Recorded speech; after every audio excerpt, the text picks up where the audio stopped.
नमस्कार। स्वतंत्रता के बाद सरदार पटेल ने 550 से अधिक रियासतों को एकजुट करने का असंभव कार्य पूरा किया। उनके लिए एक भारत श्रेष्ठ भारत का स्वप्न सर्वोपरि था। प्रधानमंत्री नरेंद्र मोदी ने गुजरात के केवड़िया में राष्ट्रीय एकता दिवस कार्यक्रम को संबोधित करते हुए सरदार पटेल के राष्ट्रीय एकता में योगदान को याद किया और कहा, 150वीं जयंती एक ऐतिहासिक अवसर है। सरदार पटेल द्वारा अपनाई गई नीतियों और निर्णयों ने इतिहास में एक नया अध्याय लिखा है। साथ ही संकल्प दिलाया है, राष्ट्र की एकता को कमजोर करने वाले हर विचार या कार्य को प्रत्येक नागरिक के द्वारा त्यागने का। पीएम ने कहा कि ये हमारे देश के लिए समय की आवश्यकता है। ये लौह पुरुष सरदार पटेल का भारत है। ये अपनी सुरक्षा या अपने स्वाभिमान से कभी समझौता नहीं करेगा। राष्ट्र सुरक्षा और स्वाभिमान के इसी संकल्प पर हम आज करेंगे चर्चा। मैं हूं रमा त्यागी, मेरे साथ जुड़ेंगे खास मेहमान भी।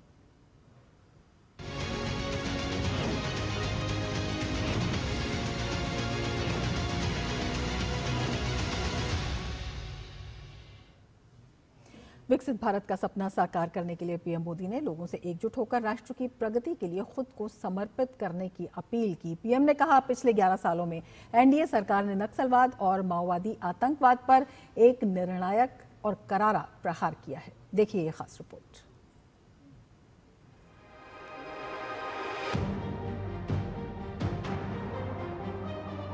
सरदार पटेल की 150वीं जयंती का ऐतिहासिक अवसर एकता नगर की ये दिव्य सुबह,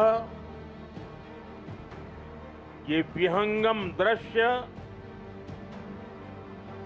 सरदार साहब के चरणों में हमारी उपस्थिति आज हम सब एक महान क्षण के साक्षी बन रहे हैं।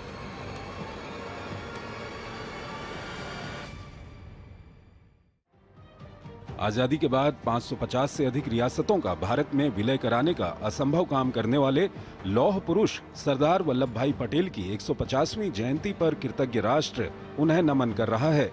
सरदार पटेल राष्ट्रीय एकता की सबसे बड़ी धरोहर हैं और स्टैच्यू ऑफ यूनिटी के प्रांगण में इसी भाव से ली गई शपथ हर भारतवासी को एकजुट करती है। परेड में 10 झांकियां शामिल थीं, जिन्होंने विविधता में एकता का प्रदर्शन किया। जब हम लोकतंत्र में राष्ट्रीय एकता की बात करते हैं तो इसका एक स्वरूप ये भी है कि हम विचारों की विविधता का सम्मान करें। लोकतंत्र में मतभेद स्वीकार्य है, मनभेद नहीं होना चाहिए। राष्ट्रीय एकता दिवस समारोह के आयोजन के दौरान परेड मार्ग पर कलाकारों ने सांस्कृतिक कार्यक्रम प्रस्तुत किए, जो एक भारत श्रेष्ठ भारत की भावना को प्रदर्शित कर रहे थे। इसके विपरीत कांग्रेस की अलगाववादी नीतियों पर पीएम मोदी ने जोरदार हमला बोला। देश के भीतर दशकों से विदेशी घुसपैठिए आते रहे, वो देशवासियों के संसाधनों पर कब्जा करते रहे, वोट बैंक की राजनीति के लिए राष्ट्र की सुरक्षा को जानबूझकर खतरे में डाला गया। इस वर्ष की परेड के मुख्य आकर्षणों में बीएसएफ का मार्चिंग दस्ता शामिल है। इसमें भारतीय नस्ल का श्वान दल भी शामिल था, जिनमें रामपुर हाउंड्स और मुधोल हाउंड्स जैसी नस्लों के श्वान शामिल रहे। प्रधानमंत्री नरेंद्र मोदी ने सांस्कृतिक एकता, भाषाई एकता, भेदभाव मुक्त विकास और लोगों को कनेक्टिविटी के माध्यम से आपस में जोड़ने को भारत की एकता के 4 प्रमुख स्तंभ बताया। जब 140 करोड़ देशवासी एक स्वर में बोलते हैं तो वो शब्द भारत की सफलता का उद्घोष बन जाते हैं। हमें एकता के इसी मूल मंत्र को अपना संकल्प बनाना है। हमें बंटना नहीं है, हमें कमजोर नहीं पड़ना है। यही सरदार साहब के लिए हमारी सच्ची श्रद्धांजलि है। परेड में सीआरपीएफ के 5 शौर्य चक्र विजेताओं और बीएसएफ के 16 वीरता पदक विजेताओं को भी सम्मानित किया गया, जिन्होंने झारखंड में नक्सल रोधी अभियानों और जम्मू कश्मीर में आतंकवाद रोधी अभियानों में असाधारण साहस का परिचय दिया।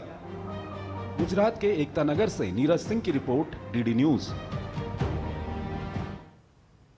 तो सरदार पटेल की 150वीं जयंती पर प्रधानमंत्री मोदी ने राष्ट्रीय एकता का संदेश दिया और किस तरह से इसे आगे ले जाना है, किस तरह से इसे बरकरार रखना है, इस पर भी प्रधानमंत्री ने कई सूत्र दिए। इन्हीं पर हम चर्चा करेंगे। हमारे साथ खास मेहमान जुड़ चुके हैं। डॉक्टर हीरामन तिवारी हमारे साथ जुड़े हुए हैं, प्रोफेसर भारतीय संस्कृति एवं इतिहास JNU, और हमारे साथ संजय सिंह जुड़े हुए हैं, वरिष्ठ पत्रकार हैं। हीरामन जी बहुत स्वागत है। संजय सिंह जी आपका भी बहुत स्वागत है। हीरामन जी, सबसे पहले आपसे हम समझना चाहेंगे, प्रधानमंत्री ने आज जिस तरह से स्पष्ट किया कि राष्ट्र की एकता के लिए राष्ट्र विरोध वाले किसी भी कार्य या उसे कमजोर करने वाले किसी भी विचार को त्यागने का संकल्प हमें लेना है, कितना प्रासंगिक है जब हम सरदार पटेल के राष्ट्रीय एकता में योगदान की बात करते हैं।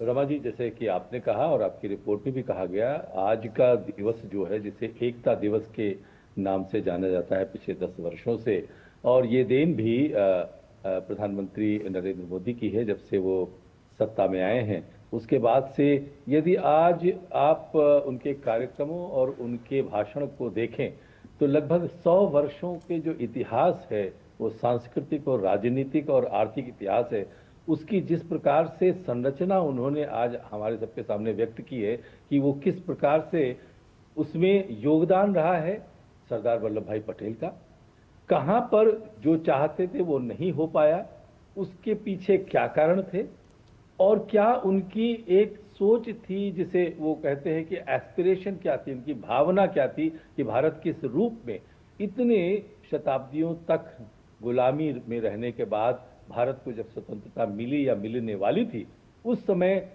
सरदार पटेल की क्या सोच थी, उसको बहुत ही स्पष्ट ढंग से, प्राय आपने देखा होगा बहुत ही आक्रामक ढंग से भी कई स्थान पर रखा है आज की आप अपने संबोधन में, कि उसके पीछे एक और प्रमुख कारण ये है कि अभी तक ऐसा क्यों नहीं हो पाया। इतने महान नेता को लेकर के पिछले 70-80 वर्षों में जिस प्रकार का एक तरह से अवहेलना की गई है, उसकी जो पीड़ा थी, और अवहेलना से इसलिए किसी व्यक्ति की अवहेलना की गई है क्योंकि सरदार पटेल का जो विजन था, जो उनका भविष्य को देखने, भारत को लेकर के जो विजन था, उस पर किस प्रकार से कुठाराघात हुआ, कहां कहां उनको नहीं सुना गया। एक ये पक्ष है, और जो सकारात्मक पक्ष है कि उन्होंने क्या क्या किया, आपने अपनी रिपोर्ट में बताया। सुबह भी ऐसी चर्चा हो रही थी कि किस प्रकार से 550 से ज्यादा 562-63 रियासतों को किस प्रकार से एक साथ भारत में जो एकता बनी हुई थी, जो उसमें विविधता या भिन्नता दिखाई पड़ी थी कुछ शताब्दियों में, उसका जो अवसर था मिलाने का, वो उन्होंने किया। और जहां उनको अवसर नहीं मिला, चाहे वो कश्मीर हो जिसकी चर्चा भी की गई, चाहे वो नॉर्थ ईस्ट हो, और जो सबसे बहुत ही प्रमुख बात उन्होंने कही तिब्बत को लेकर के, कि किस प्रकार की सलाह परामर्श सरदार पटेल ने तत्कालीन प्रधानमंत्री नेहरू को दिया था कि तिब्बत को चीन के पास जाने से रोकिए, उसका कितना कलंकित प्रभाव भारत पर पड़ेगा, और उसका सीधा प्रभाव आपने नक्सलवाद और माओवाद का जो भारत में विनाशकारी विध्वंसकारी जो 6-7 दशक का इतना लंबा इतिहास रहा है, जिससे लगता है कि अब मुक्ति मिल जाएगी, और उन्होंने प्रण लिया है। तो आज का जो एकता दिवस था, वो ये वो बताना चाहते थे कि जो सरदार पटेल की जो भावना थी कि जो वैविध्य है भारत में, उसको एकता के रूप में किस प्रकार से देखा जाए, ये उनकी परिकल्पना थी। इसके प्रति वो समर्पित थे, इसी को के प्रति वो काम करते करते मुझे लगता है अपना जीवन भी छोड़ गए। लेकिन उन्हें जो सम्मान मिलना चाहिए था वो संभवतः नहीं मिला, इसलिए आपने उनकी वाणी में कुछ एक दुख भी सुना होगा आज के जो संभाषण में, प्रातःकालीन जो संभाषण है। तो मुझे लगता है कि आज का दिवस बहुत ही महत्वपूर्ण है। ये इसलिए नहीं है कि सरदार पटेल की आज जन्म जयंती है 150वीं, लेकिन ऐसे अवसर आते हैं इतिहास में, और आज उन अवसरों में से एक ऐसा अवसर था जो हमको ये बताया जाए कि क्या क्या हो सकता था, लेकिन फिर भी उनसे प्रेरणा लेकर के आगे क्या किया जा सकता है। जो प्रण उन्होंने रखे, 4 जो पिलर्स उन्होंने बताया, उन 4 पिलर्स के आधार पर किस प्रकार से भारत आगे बढ़ सकता है, विकसित हो सकता है, और विश्व में किस प्रकार से अपने स्थान को एक उच्च स्थान दे पाता है, यही मुझे लगता है उनका संकल्प है, यही उनका प्रकल्प है। जी संजय जी, जिस तरह से प्रधानमंत्री ने बताया कि 2014 के बाद से जो सरदार पटेल का दृढ़ संकल्प था वो जो है सरकार की नीतियों में, निर्णयों में दिखाई देने लगा, उसका असर दिखाई देने लगा। संकल्प से सिद्धि की जो बात प्रधानमंत्री कहते हैं वो तमाम क्षेत्रों में उतारने की एक कवायद शुरू हुई। इससे पहले अगर हम देखते हैं तो क्या वजह रही? प्रधानमंत्री विपक्ष पर जमकर बरसे और उन्होंने ये कहा कि जो वोट बैंक की राजनीति थी उससे देश को काफी नुकसान हुआ है। देखिए, सहज रूप से आप कभी भी जब इतिहास की एक नया चैप्टर लोगों को बताते हैं, जिसको कई लोगों ने लुप्त करने की कोशिश की थी, मैं सरदार पटेल और उनके लेगेसी की बात कर रहा हूँ, तो स्वाभाविक तौर पे आपको ये बताना चाहिए, जो प्रधानमंत्री ने बताया, कि क्या कारण थे और क्या वो किस तरह से सरदार पटेल की लेगेसी या उनके विजन को एक तरह से खत्म करने, मिटाने की कोशिश की गई। कुछ एक चीज है कि आप देखिए, जहां कार्यक्रम हो रहा है उस जगह का नाम ही एकता नगर रखा गया। एकता नगर। मोदी जब से गुजरात में थे उसी समय से मतलब सरदार पटेल की या भाजपा का पूरा जो वहां का नेतृत्व था, उसके बाद जब मोदी आए वहां मुख्यमंत्री होकर के, तो प्रखर रूप से सरदार पटेल की जो ये जयंती है 31 तारीख गुजरात की तारीख में कैलेंडर में एक बहुत ही इंपॉर्टेंट डेट होता था, जो लोग भी वहां से जुड़े हुए थे।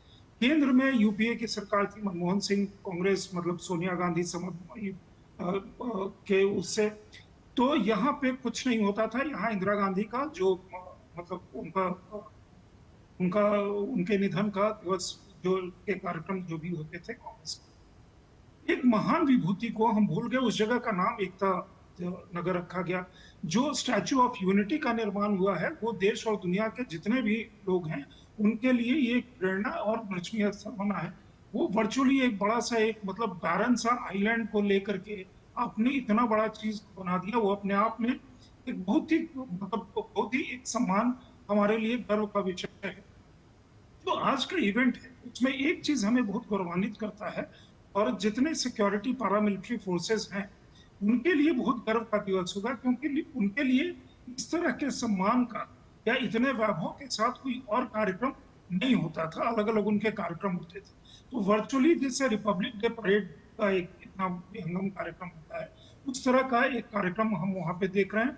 और पीएम ने जो बोला वो वर्ड्स बहुत इंपॉर्टेंट है। एक चीज जो बहुत महत्वपूर्ण है, जिसका जिक्र इधर गृह मंत्री अमित शाह भी करे थे, नक्सलवाद का खात्मा। ये ऐसे निश्चय की जरूरत थी जिस समय इसके पहले आप देख रही थी कि नक्सलवाद को जो जिसको अर्बन नक्सल कहते हैं, वो यहाँ छुपे हुए जो इंटेलेक्चुअल्स हैं, जो कोर्ट के माध्यम से, बाकी तमाम कैंपेन के माध्यम से आपको बहुत तरह से उनको प्रोटेक्शन देते थे, कवर फायर देते थे या उनको बहुत आगे बढ़ाते थे। उसके प्रति जो मतलब वो आफ्टर ऑल हमारे लोग को ही हमारे लोग मार रहे थे और बरगला मतलब तमाम डेवलपमेंट की भी चीज रोक रहे थे, उसका भी उन्होंने जिक्र किया।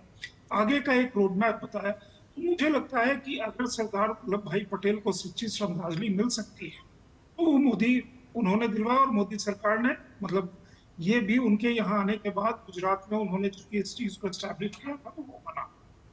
150वीं उनकी जन्म जयंती पे ये कार्यक्रम मुझे लगता है कि एक बहुत ही मतलब बिफिटिंग श्रद्धांजलि सरदार पटेल को प्रधानमंत्री मोदी ने वहां और वहां के तमाम जो उसके साथ जुड़े हुए कार्यक्रम हैं उनके माध्यम से दी है।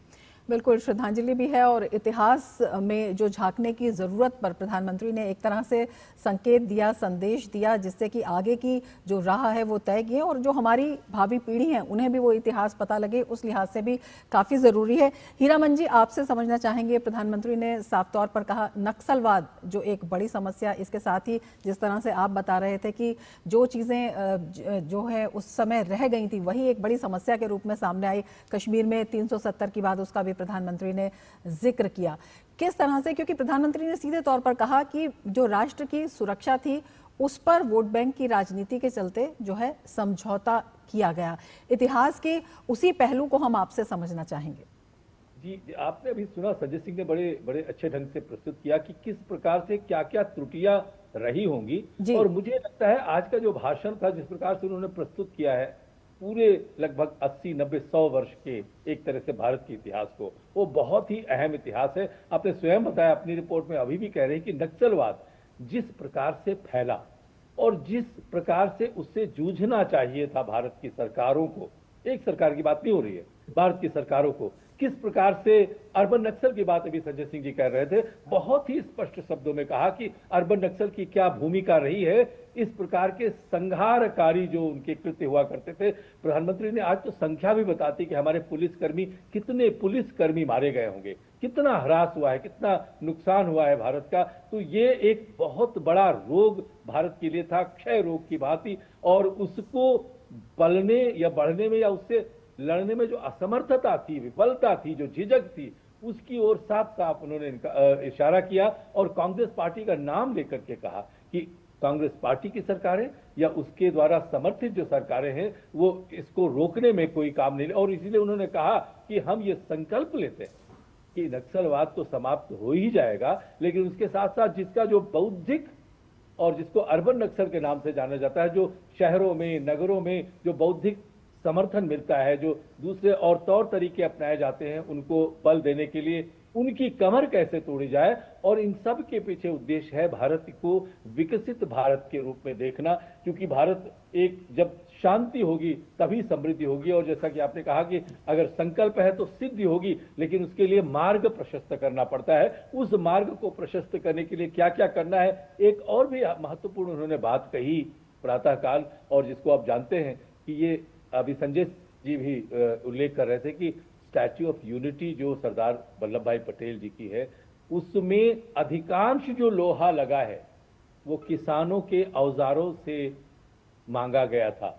और ये आज की परिकल्पना नहीं है, प्रधानमंत्री बनने के 4 वर्ष पहले ही उन्होंने संकल्प ले लिया था। मुझे नहीं लगता है कि आपको, किसी को, संजय सिंह को या स्वयं प्रधानमंत्री मोदी को ये लग रहा था कि वो 4 वर्ष बाद प्रधानमंत्री बनेंगे। उन्होंने 2010 में इसका आह्वान किया था, 2013 में इसकी नींव रख दी गई थी। और कितने विशाल काय रूप में, सिर्फ एकता नगर ही नहीं है, आपने बोला कि ये एक यहाँ पे वीरान सी जगह हुआ करती थी, इतना सुंदर बन गया है और करोड़ों रुपए वहां पर अब आते हैं, तीर्थयात्री जाते हैं, यात्री जाते हैं और अनेक प्रकार के और लोग जाते हैं, व्यवसाय होते हैं वहां पे, शॉप है, मॉल है, बाकी जो चीजें हैं सुविधा के लिए, उससे लाभ भी होता है। साथ ही साथ एक जो इनकी परिकल्पना थी कि जो विशालतम भूधराकार जो एक मूर्ति बनाई है सरदार पटेल की, वो न भूतो न भविष्यति की कल्पना से,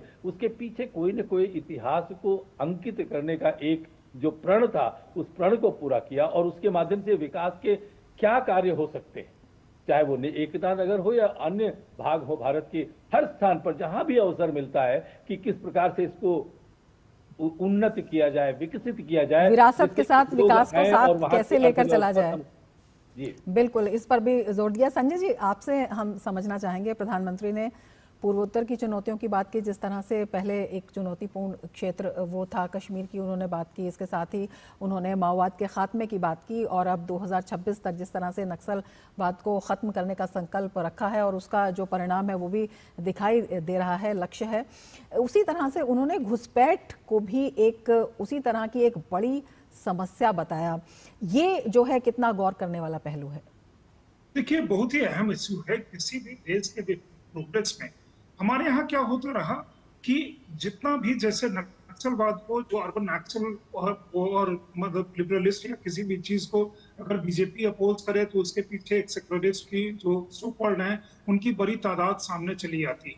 उसी तरह ये जो घुसपैठ वाली समस्या है, इसको अगर जब भी भाजपा इसकी बात करती है या मोदी सरकार बात करती है तो आप देखेंगे तमाम तरह के जो विपक्ष की पार्टियां हैं, कांग्रेस मतलब उसमें सबसे बड़ी पार्टी और सबसे ज्यादा मुखर, और उसके साथ पूरा का पूरा उनके साथ का एक जो इकोसिस्टम है वो पूरा का पूरा एक चोर मचाने लगता है। अब एक चीज देखिए कि जिस समय बिहार में SIR चल रहा था, उसके साथ एक घुसपैठ की भी बात है।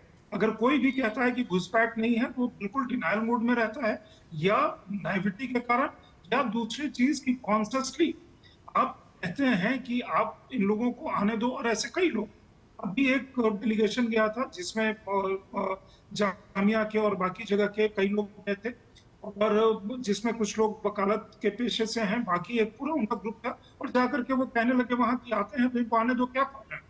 कांग्रेस के भी एक बड़े सम्मानित जो आजकल विदेश में रहते हैं वो भी कह रहे थे आते हैं तो आने दो, क्या प्रॉब्लम है। प्रॉब्लम ये है कि हम लीगल जो माइग्रेशन है या मतलब सीए का पूरा कानून इसीलिए लाया गया। इलीगल घुसपैठी अगर आते हैं वो देश में हमारे आकर के वो सिर्फ एक अव्यवस्था फैलाते हैं और उसके कारण कई सारी समस्याएं वो पैदा होती हैं।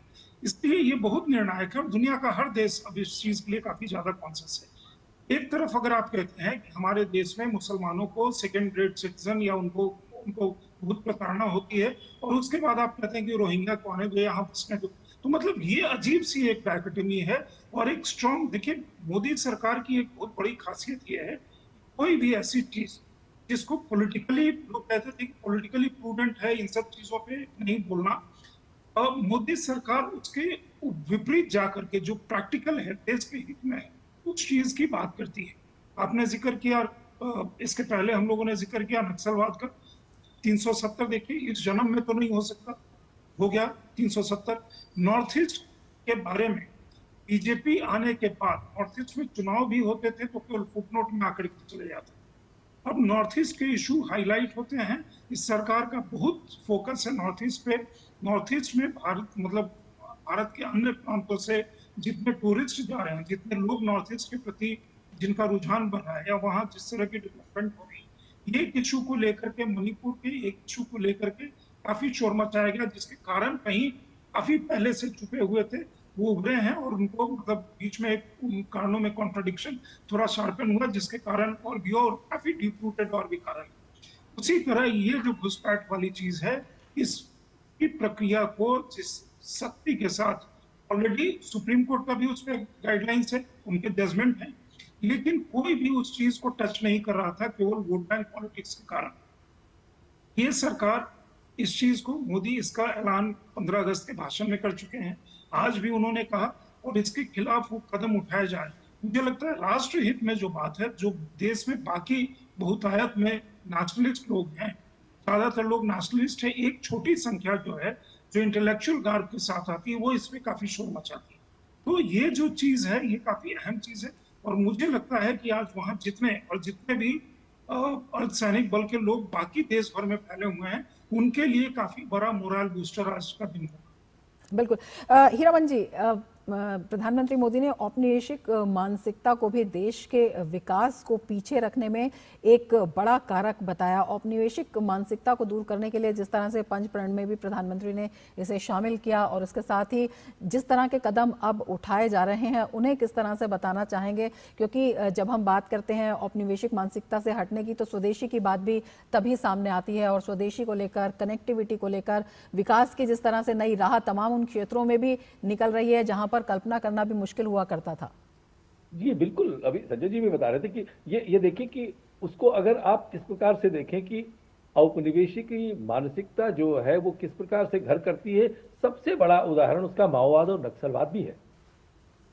हम सिर्फ इसकी बात नहीं करते हैं किस प्रकार से हम सोचते हैं, पाश्चात्य जगत हमारे विषय में किस प्रकार से सोचता है, जो धारणाएं, जो विधाएं यहाँ पर घर कर गई या जिन्हें पनपने का अवसर दिया गया, उनका क्या घातक परिणाम हुआ है, उसके ऊपर वो आज बिल्कुल अपनी विहंगम दृष्टि डाल रहे थे। इसलिए यदि भारत समृद्ध होगा, शांत होगा, तभी तो विश्व में अपना स्थान बना पाएगा। और इनके रास्ते में जो भी व्यवधान है, चाहे वो नक्सलवाद हो, अर्बन नक्सल उसके अंश हैं, चाहे वो घुसपैठिया की संजय जी बात कर रहे थे, उन्होंने बड़े स्पष्ट रूप से, जैसे कहते हैं कि बिल्कुल उन्होंने एक शब्द का प्रयोग किया था, आज की रीढ़ विहीन जो नेतृत्व रहा है अभी तक का, उसके कारण ये सब हुआ है। उस रीढ़ विहीन यानी वो चाहे अनपॉपुलर, या संजय जी इंगित कर रहे थे कि कुछ ऐसी बातें हैं जो बहुत ही लोकप्रिय नहीं होंगी, लेकिन उसको देश के हित में आगे रख करके जिस प्रकार से उसको का उल्लेख करते हैं और उसको कार्यान्वित करने के लिए अपनी नीतियों का जो नीतियां बनाते हैं, जो कार्यक्रम बनाते हैं, उनको उनका उद्देश्य अपने आप में, भारत की समृद्धि को दर्शाना है, अपने आप में बड़ा प्रेरक रहा है। और उसमें जो संदेश दिया गया है संकल्प लेने का, राष्ट्र की एकता का, वो अपने आप में बेहद महत्वपूर्ण है। बहुत शुक्रिया हीरामन जी, बहुत शुक्रिया संजय जी हमसे जुड़ने के लिए और तमाम विचार स्पष्टता से हमारे सामने, हमारे दर्शकों के सामने रखने के लिए। इसके साथ ही चर्चा में फिलहाल इतना ही, दीजिए इजाजत, नमस्कार।